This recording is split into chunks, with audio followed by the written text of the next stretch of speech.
पहले राजस्थान में हजारों की संख्या में फर्जी आधार मिला, अब उत्तर प्रदेश के रायबरेली और बरेली में हजारों की संख्या में फर्जी आधार मिला है। यह फर्जी डॉक्यूमेंट बनाने वाला खेल पूरे देश में हो रहा है, चाहे वो बीजेपी का शासन हो, चाहे वो टीएमसी का शासन हो, चाहे वो इंडी गठबंधन का शासन हो, चाहे एनडीए गठबंधन का शासन हो। बिहार में भी फर्जी डॉक्यूमेंट बन रहा है, झारखंड में भी फर्जी डॉक्यूमेंट बन रहा है, यूपी, बिहार, बंगाल, आपके हरियाणा में भी फर्जी डॉक्यूमेंट बन रहा है, गुजरात में भी फर्जी डॉक्यूमेंट बन रहा है, केरल में भी बन रहा है, गोवा में भी बन रहा है, महाराष्ट्र में भी बन रहा है। और क्यों बन रहा है? क्योंकि फर्जी डॉक्यूमेंट बनाना हमारे देश में गंभीर अपराध नहीं है। फर्जी आधार बनाना गंभीर अपराध नहीं है, फर्जी राशन कार्ड बनाना गंभीर अपराध नहीं है, फर्जी बर्थ सर्टिफिकेट बनाना कोई गंभीर अपराध नहीं है। तो नतीजा ये हो रहा है कि बाहर के जो घुसपैठिए भारत में आ चुके हैं, जो लगभग 5.5 करोड़ हो चुके हैं, ये पहले 2,000 रुपए देते हैं जाके कॉमन सर्विस सेंटर पे, वहां से आधार बनवा लेते हैं। जैसे ही एक डॉक्यूमेंट हो जाता है फिर दलाल को पकड़ते हैं, 2,000 रुपए में राशन कार्ड बनवा लेते हैं। जब इनके पास 2 डॉक्यूमेंट हो जाता है फिर एक दलाल को पकड़ते हैं, नगर निगम से ये बर्थ सर्टिफिकेट बनवा लेते हैं।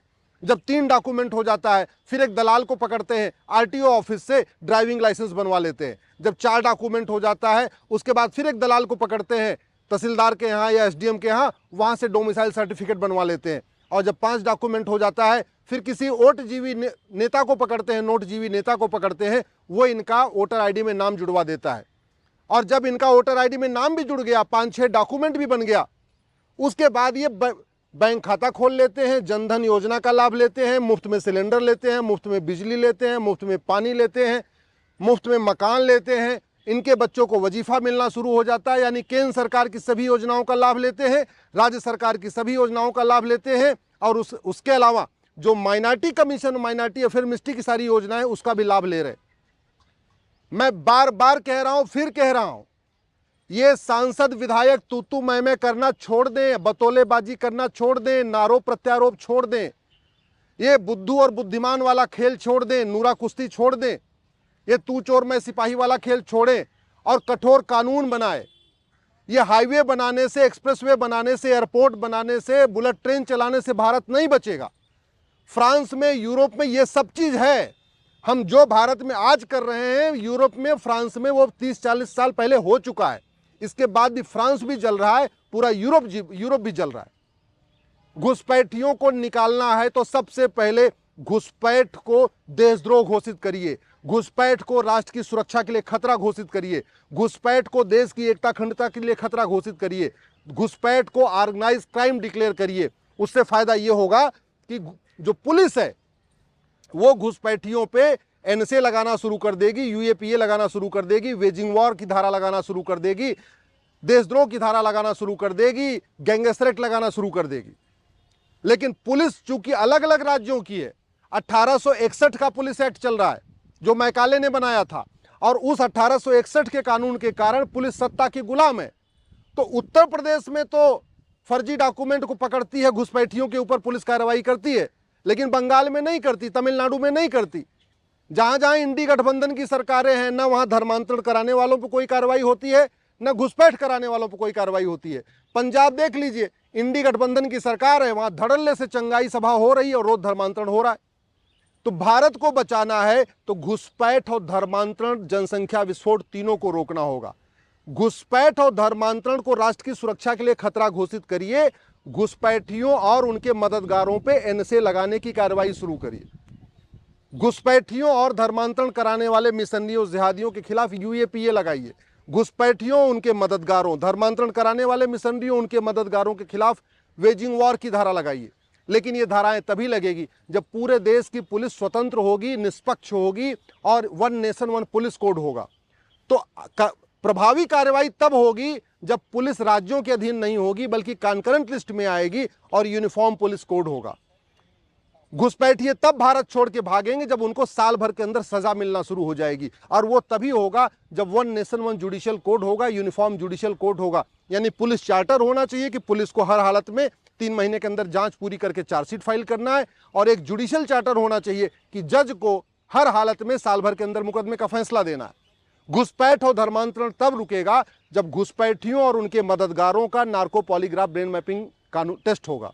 धर्मांतरण तब रुकेगा जब धर्मांतरण कराने वाले मिशनरियों, जिहादियों और उनके मददगारों का narco polygraph brain mapping test होगा। सच्चाई पूरी तब पता चलेगी। घुसपैठ और धर्मांतरण तब रुकेगा जब घुसपैठियों, उनके मददगारों, धर्मांतरण कराने वाले मिशनरियों, उनके मददगारों की 100% संपत्ति जब्त होगी। जब घुसपैठियों, धर्मांतरण कराने वाले मिशनरियों, जिहादियों और उनके मददगारों की सिटीजनशिप खत्म होगी, उनको आजीवन कारावास, फांसी होगा, तब ये घुसपैठ और धर्मांतरण रुकेगा। नहीं तो जैसे 1947 में नरसंहार हुआ था ना, सबको पता है, वैसे ही 2047 में नरसंहार होगा। और आज के ये तू मैं करने वाले नेता, आज के बतौलेबाजी करने वाले नेता 25 साल के बाद आपका घर बचाने नहीं आएंगे। ये न 1947 में कोई किसी का घर बचाने आया था, न 1990 में कश्मीर में कोई नेता किसी का घर बचाने आया था, न जब सिखों का नरसंहार हुआ तो दिल्ली में कोई नेता किसी का घर बचाने आया था। जब अराजकता फैलेगी, मजहबी उन्माद फैलेगा और आगजनी शुरू होगी तो नेता तो अपने घर में बैठ जाएंगे, पुलिस उनको सिक्योर कर लेगी, पुलिस उनके घर पे पहरा देना शुरू कर देगी। अंत में फंसेगी आम जनता, फंसेंगे हम और आप, घर जलेगा हमारा आपका, बच्चों के साथ जो गड़बड़ होगा हमारे आपके बच्चों का होगा। जो बड़े बड़े नेता हैं इनको कोई फर्क नहीं पड़ेगा। और वैसे भी ये जो जितनी जातिवादी पार्टी खोल के बैठे हैं, भाषावादी पार्टी खोल के बैठे हैं, क्षेत्रवादी पार्टी खोल के बैठे हैं, कोई इसमें 5,000 करोड़ का मालिक है, कोई 10,000 करोड़ का मालिक है, कोई 20,000 करोड़ का मालिक है। ये जितने बड़े बड़े नेता हैं ना, जो बतौलेबाजी करते हैं, समाजवाद की बात करते हैं, अंबेडकरवाद की बात करते हैं, पेरियारवाद की बात करते हैं, गांधीवाद की बात करते हैं, नेहरूवाद की बात करते हैं, जो ये 500 रुपए का कुर्ता पैजामा आपको बेवकूफ़ बनाने के लिए पहन के खड़े हुए हैं, ये 5-5 हज़ार करोड़ के मालिक हैं। इनके पास ऑस्ट्रेलिया में भी घर है, लंदन में भी घर है, विदेशों में इन्होंने खूब बना रखा है, अपना महल भी बना रखा है, फार्म हाउस भी खरीद रखा है। जैसे ही भारत में अराजकता शुरू होगी, आतंकवाद फैलेगा, मजहबी उन्माद फैलेगा, नरसंहार शुरू होगा, ये सबसे पहले अपने परिवार को लेके भाग जाएंगे। और ज़्यादातर तो अपने परिवार को पहले ही छोड़ चुके हैं बाहर। ज़्यादातर ये बड़े नेता हैं ना, जो आज की डेट में खूब गांधीवाद, अंबेडकरवाद, पेरियारवाद की बात करते हैं, नेहरूवाद और समाजवाद की बात करते हैं, इनके बच्चे तो बाकायदा बाहर पढ़ रहे हैं। कई लोगों ने तो अपने बच्चों के लिए बाकायदा वहाँ पे फ्लैट, मकान, दुकान खरीद रखा है, उनका बिजनेस व्यापार शुरू भी कर दिया है। तो ये तो 15-20 साल के बाद छोड़ के भाग जाएंगे। फंसेगा कौन? आम जनता। जैसे जब 1947 में पाकिस्तान का विभाजन हुआ तो जितने मजबूत लोग थे, संपन्न लोग थे, सब छोड़ के भाग के आए। आडवाणी जी भारत आ गए, जेठमलानी जी भारत आ गए, मिल्खा सिंह भारत आ गए, गुलजार भारत आ गए, सुनील दत्त भारत आ गए, ऋतिक रोशन के दादा रोशन साहब बाहर भारत आ गए, अपना कपूर खानदान के जो थे पृथ्वीराज कपूर वो भारत आ गए। तो जितने एलिट क्लास के थे, संभ्रांत वर्ग थे, बड़े व्यापारी थे, वो सब अपना कुछ छोड़ छाड़ के पहले आ गए भारत में। फंसा कौन पाकिस्तान में?